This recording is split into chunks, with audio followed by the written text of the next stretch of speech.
What does bekendete eines Morders mean? The portrait of a murderer. Oh my God, I didn't know that. So the story Anyway. on this is the two guys who shot it for the East Germans Uh-huh. represented themselves as West German Yes. journalists. I don't know anything about this. Yeah. And so they just talked to him, and he is guarded about some things. It's like, oh no, I won't tell you Until about the that. Pernod, until the bottle of Pernod is near. Right, as the Pernod goes lower. Yeah, he Well, starts opening up. but No, even but sorry, like yeah, if you sat next to him at a party, I mean, maybe you'd find him initially charming, and then you just the more he talks, the worse it gets. Yep.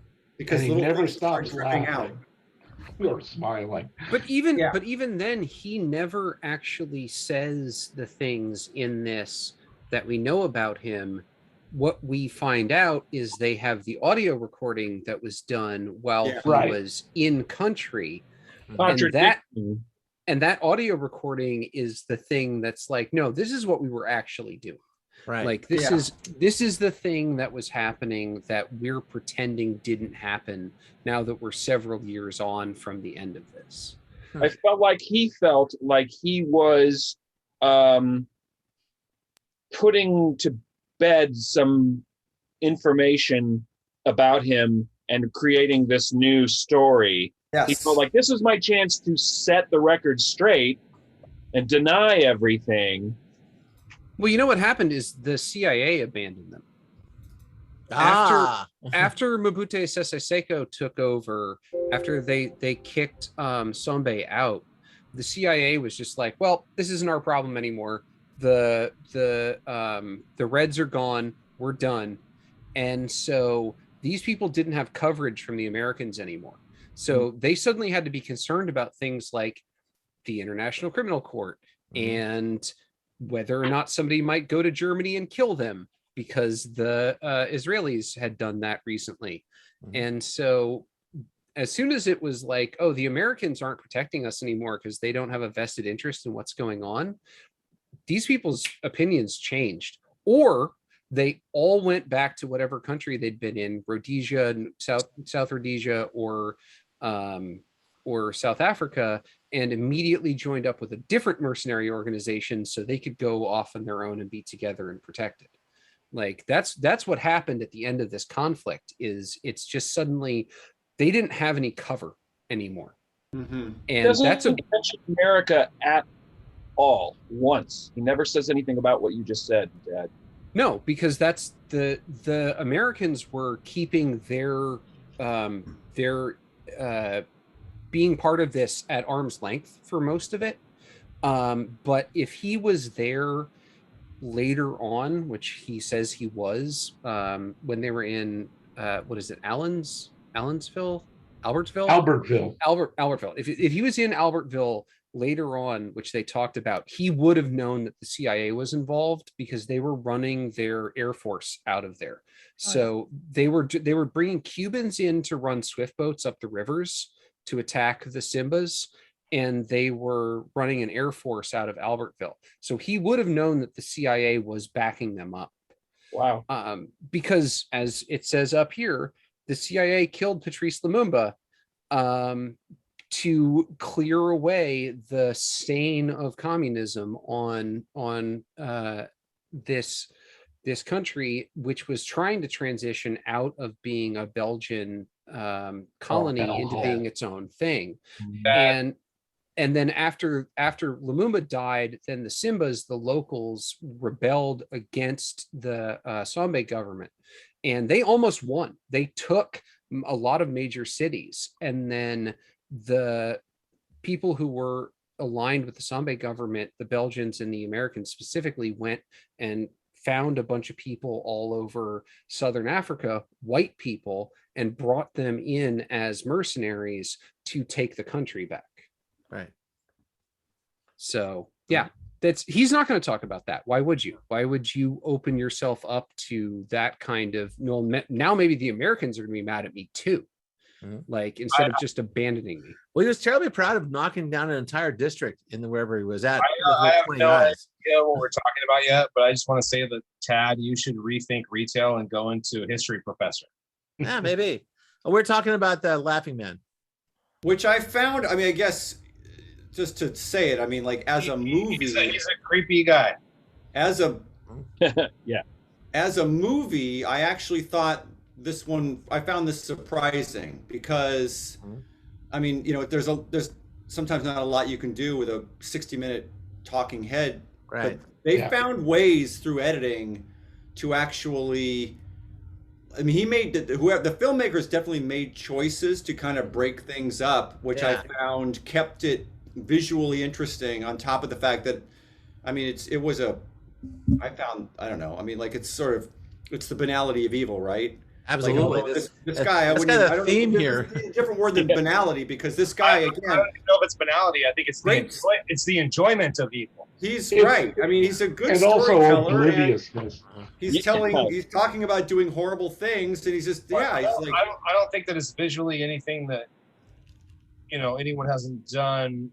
You know, you're shooting the hands, you're shooting the cigarettes, you're shooting the brain. But had anyone done that at this point? 66? I don't know. Maybe. They needed some B-roll so they could, you know, splice the conversation together. The slow zoom in on the Iron Cross as you get closer and closer, and you eventually see the definition of the swastika in the middle of the Iron Cross. It felt like a is sales so brothers good. stock, you know, in terms of like that kind of intensity on one person. You know, they were doing their thing back in that era. So it's kind of like the documentary of its era, you know, kind of like questioning everything. But it's fascinating stuff. And you know, it's like a 60 Minutes episode in a lot of ways.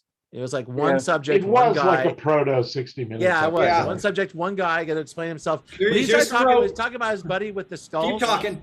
He really opened up when he talked about his buddy with the skull fetish. Oh, That was interesting. It's like after a while, he's like, "Oh yeah, I had a skull in front of my Jeep. It's no big deal."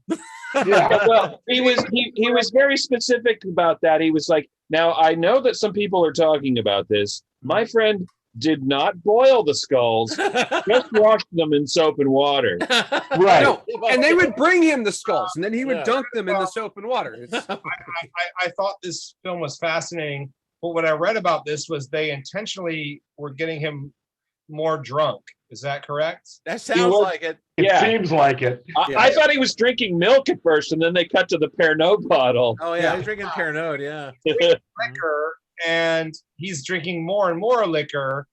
And listen, as much as a criminal as this guy is, these filmmakers were also very criminal in the way that they made this movie.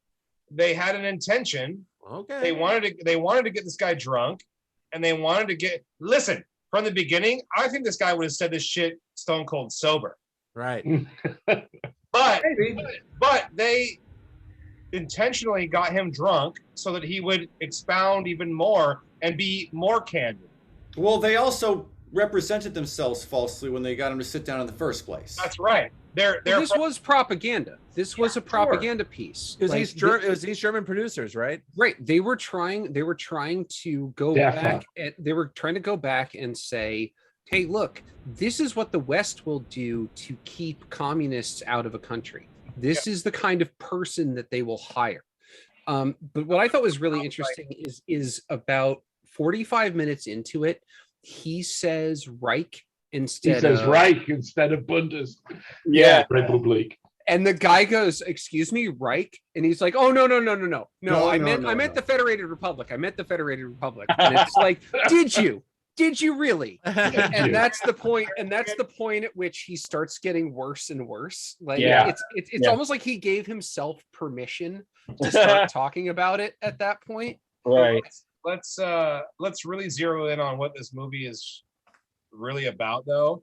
And it's this man's face. And it's this man's smile. And this is why it's called The Laughing Man. Because we are drawn, for some reason, we're all drawn to this guy's face.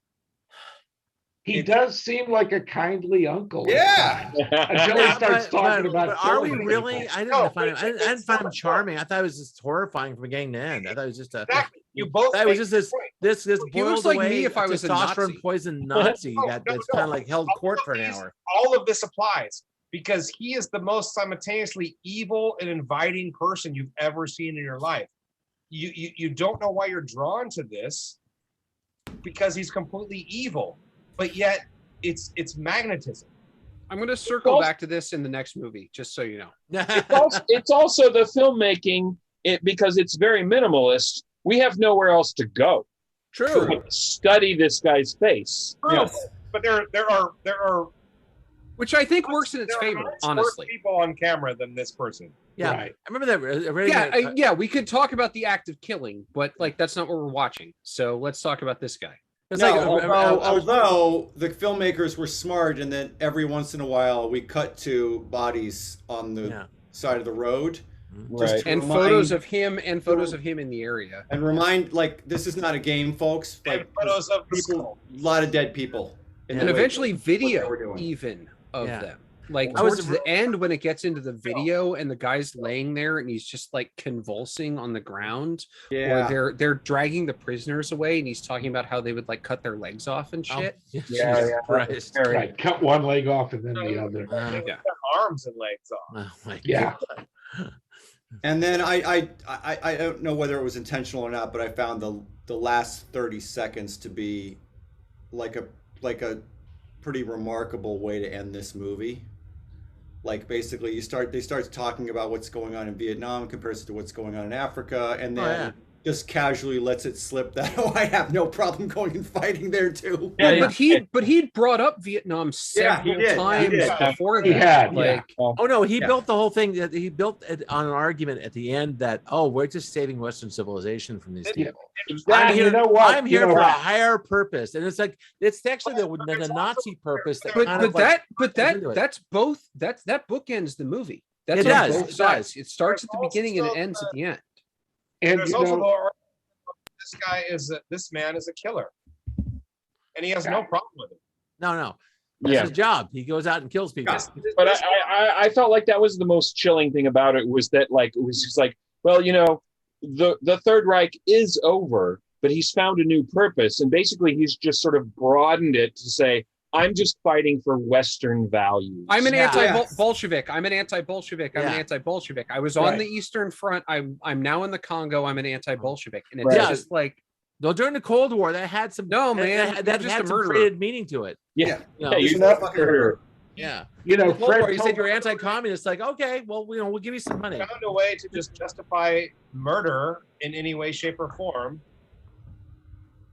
Well, no, nothing does. but that's what I was talking about like the CIA bringing in anti-Cuba Castro or anti-Castro Cubans onto Swift boats because Che Guevara was there. If you don't know, Che Guevara had moved on to the Congo, and he was in the Congo at this point in time. So they were like, oh, come to the Congo and you can find and kill Che Guevara and we'll give you money to do it. So they just got all of these Central American fascists to get on planes and fly to Africa and try to fight that part of the guerrilla war too. Like, in the hopes of finding Che Guevara. yes, and he did eventually have to flee. He had to leave the Congo because they were winning. They got too close to him. History by Chad. Yeah. No, it. Jim, how many times had you seen this before? Yeah. This was actually my first time, you know. Really? When I Wow. was really young, when I was just out of high school, I got a book called by Amos Fogel called "Film as a Subversive Art," which actually has a still from W.R. Mysteries of the Organism on the front. I remember of the book. I didn't read it, but I remember the book from college. But the book was basically, it was like Leonard Maltin for, you know, intellectuals. Yeah, Leonard Martin for socialists, basically. And this was one that always amazed me. And I just sort of Googled it and it came up on YouTube. And I said, oh, well. Because there's I no gotta see copyright it. on it. No. Yeah. That Well, was I'm nice. sure everything that the East Germans did is out of copyright. Because Impressed with the lighting in this film is very good. Yeah. Yeah. Well, it's good. It's good, solid German engineering. I mean, they obviously knew what they were doing. Yeah. Hey, what's the after story of this guy? Any what happened after the? He dies of stomach cancer in 1983 in South Africa. Ah, thank you. Okay, there it is. He does basically nothing else, and he dies of stomach cancer. So, Well, you can tell he got fatter here when he's talking to the Germans.